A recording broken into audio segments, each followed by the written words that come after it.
இயேசு கிறிஸ்துவின் நாமத்தினால் உங்களுக்கு என் அன்பின் நல்வாழ்த்துக்கள்.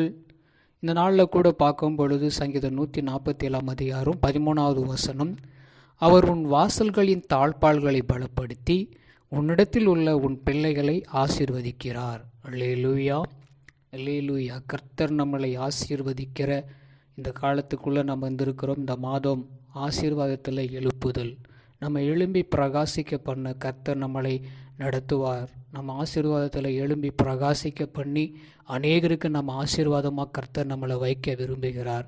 நம்ம இடத்துல இருக்கிற உங்களுடைய பிள்ளைகளை கர்த்தர் ஆசீர்வதிக்க விரும்புகிறார்.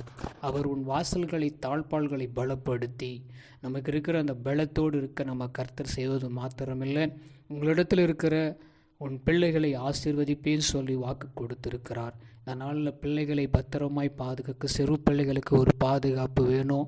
அதனால் பள்ளியில் ஸ்கூலுக்கு காலேஜ் போகிற பிள்ளைகளுக்கு கூட நம்ம என்ன பண்ணணும், கரை வச்சு நம்ம அனுதினமும் பிள்ளைகளுக்காக நம்ம செபிக்கப்பட வேண்டும். கர்த்தர் நிச்சயமாக அவர்களை ஆசீர்வதிக்கணும். ஏன்னா அவர்கள் தான் வருங்கால தலைவர்களும் வருங்கால பெரிய பெரிய அதிகாரிகளாக ஆக முடியும். நம்ம ஜெபம் பண்ண வேண்டும். கர்த்தர் நிச்சயமாகவே இந்த ஜெபத்தை கேட்பது மாத்திரமில்லை, இந்த ஆசீர்வாதம் நம்முடைய குடும்பத்திலையும் நம்முடைய பிள்ளைகள் மத்தியிலையும் பெரிய காரியங்களை வாய்க்க பண்ணுவார். ஜெபம் பண்ணுவோம். எங்களை கிருபையாக நேசிக்கிற எங்கள் அன்பின் நல்ல தகப்பனே, உம்முடைய வசனம் சொல்லுகிறது, உன்னிடத்தில் உள்ள உன் பிள்ளைகள் ஆசீர்வதிக்கிறார் சொல்லிட்டு, அப்படியா கர்த்தாவே இந்த நாளில் இந்த உழலில் அந்த வாக்குத்தத்தங்கள் ஆண்டவர் அப்படியா நடக்கட்டும் என்று ஆண்டவர் சிறு பிள்ளைகளை, வாலிபர்களை, எல்லா இளைஞர்களையும் நீர் ஆசீர்வதியும். இயேசுவின் நாமத்தில் ஆமென்.